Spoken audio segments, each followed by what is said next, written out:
সম্প্রীতির বন্ধন, এখানে কোনো হিন্দু মুসলমান বৌদ্ধ খ্রিস্টান কোনো ফারাক নাই, সবাই আমরা বাংলাদেশ। এবং এখানে যদি হিসাব করে দেখে যতগুলো হিন্দু ধর্মাবলম্বী আছে, মুসলমান বা অন্য ধর্মাবলম্বী তার থেকে কম। এটা সবারই একটা তিথি, একটা অনুষ্ঠান। এটাতে সম্প্রীতি বন্ধনে বাংলাদেশ আবদ্ধ, আমরা একজনের আরেকজনের, এটাতেই প্রমাণ করে যে গত বছর তো এত লোক হয়, এবার কেন এত লোক হয়? এটা শুধু এইটুকুই আন্ডারস্ট্যান্ডিং যে আমি আপনাকে বলি, আপনি আমাকে, এটাই হলো ডিফারেন্স।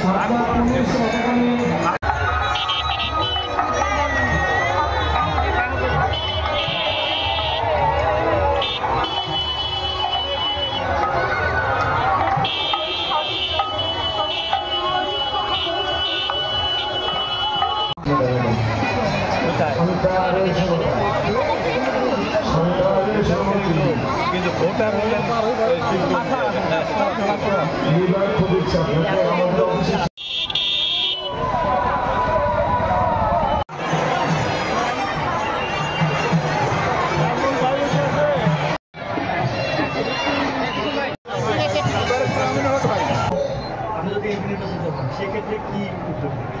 প্রথম কথা হলো যে আমাদের কিছু কিছু জায়গা আছে যেখানে যোগাযোগ ব্যবস্থা এখনো উন্নতি। দ্বিতীয় হলো আমাদের অনেক শিক্ষা প্রতিষ্ঠান আছে, কিন্তু শিক্ষা প্রতিষ্ঠানে খালি শিক্ষিত করলে তো হবে না, তার কিন্তু কাজ করার মতো ক্ষমতা থাকতে হবে, চাকরি দিতে হবে। তো সেই জন্য আমি মনে করি যে গোদাগাড়ি এবং তানোরে অন্তত দুইটা কারিগরি যদি প্রতিষ্ঠান থাকে যেখানে হাতে কলমে শিক্ষা নিতে পারে, তারা হাতে কলমে কাজ করতে পারে। এবং উপরন্তু এরা যদি কোনো সময় বিদেশে যেতে পারে তাহলে বৈদেশিক মুদ্রা অর্জন করে নিজের পরিবার এবং বাংলাদেশের যে রেমিটেন্স আসে সেটাতে অনেক অনুদান রাখতে। আর এখানে যেটা আমাদের মেইন সমস্যা হলো গোদাগাড়িতে পদ্মার ভাঙন। আপনারা হয়তো খেয়াল করেছেন যে পদ্মার ভাঙনে আমাদের অনেক লোক, এবার আমাদের একটা ইউনিয়ন চর আষাঢ়িয়া দল, অনেক লোক ওখান থেকে উচ্ছেদ হয়ে এই মেইনল্যান্ডে চলে এসছে, কারণ বারবার তাদের এই বাঁধ ভেঙে যায় এবং বাড়ি হয়। ওদের ওখানে কোনো স্বাস্থ্য কর্মী না, কোনো একটা হেলথ সেন্টার আছে কিন্তু কোনো কর্মী, এই হেলথ সেন্টার দিয়ে তো কোনো লাভ নেই। অনুরূপভাবে এখনো বলতেছি, ধরেন এই যে তানোরের মতো জায়গায় এই গত বছর যে পরিমাণ আলু জন্মেছে এটা বাংলাদেশের কোথাও এইরকম হয়নি, কিন্তু এটা পরিকল্পনা হবে এই আলুগুলো যাতে ব্যবহার করা যায় হিমাগার কোল্ড স্টোরেজের সংখ্যা যদি বাড়ানো হয় তাহলে স্বাভাবিকভাবে শুধু আলু না, টমেটো, আলু সব কিছুই কিন্তু এগুলো সংরক্ষণ করা। চরে বিদ্যুতের বিষয়টা, চরে বিদ্যুতের আপনি যদি মনোনয়ন পান সেক্ষেত্রে ব্যাপারে কতটা আশাবাদী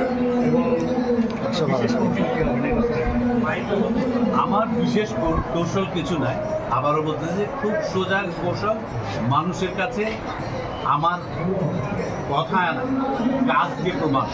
আমি যেহেতু সেনাবাহিনীর দীর্ঘদিন চাকরি করেছি, আমি কথাতে বিশ্বাস করি, কাজে বিশ্বাস, এবং কাজে বিশ্বাসী বলেই বলতেছি যে আমি যে একটা ইশতেহার দিব, আমাদের যেমন বিএনপি একটা ইশতেহার দেবে, আমিও একটা ইশতেহার দিব যে গোদাগাড়ি তানোরে কী কী করতে পারি, সেগুলো ব্যারিস্টার সাহেব কী করেছে, আমি কি করতে পারি, আমার পূর্ণ প্রতিশ্রুতি থাকবে, ওই ইশতেহারে সব কিছু লেখা থাকবে।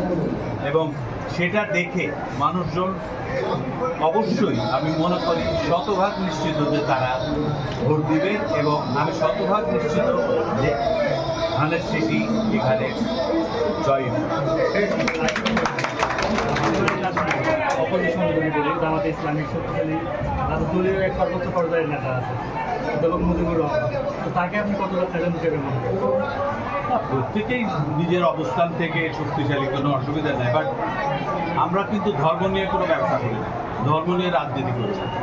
আমাদের কথা হলো যে যার ধর্ম পালন করছে, প্রত্যেকটা ধর্ম পরের ধর্মকে সম্মান করবে এবং তাদের ধর্মীয় আচার নীতি যা আছে সেটাকে মানে ফলো করতে কোনো ধরনের বাধা কোনো ধরনের।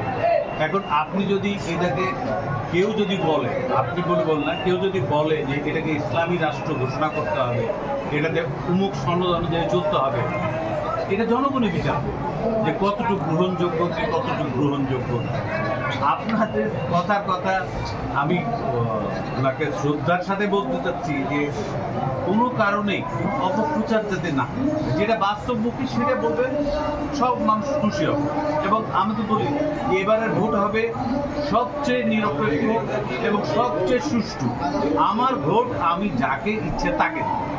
আমার যদি গুণ থাকে আমাকে দিবে, আপনার যদি গুণ থাকে আপনাকে দিবে। এটা তো ভোটারদের উপর নির্ভর করে, ভোটাররা জাজ করবে যে কে মনোনয়ন পেতে পারে এবং কে খালি মনোনয়ন পেলে তো হবে না, জিততে হবে, জিতে এলাকার উন্নয়নের জন্য প্রতিশ্রুতিবদ্ধ। শেষ যদি আপনি দলীয় মনোনয়ন না পান, সেক্ষেত্রে আপনার ভূমিকা কি? দলীয় মনোনয়ন না পাওয়ার কোনো কারণ নাই, তবুও বলছি যদি না পাই স্বাভাবিকভাবে ধানের শীষের পক্ষে কাজ করে যাবো।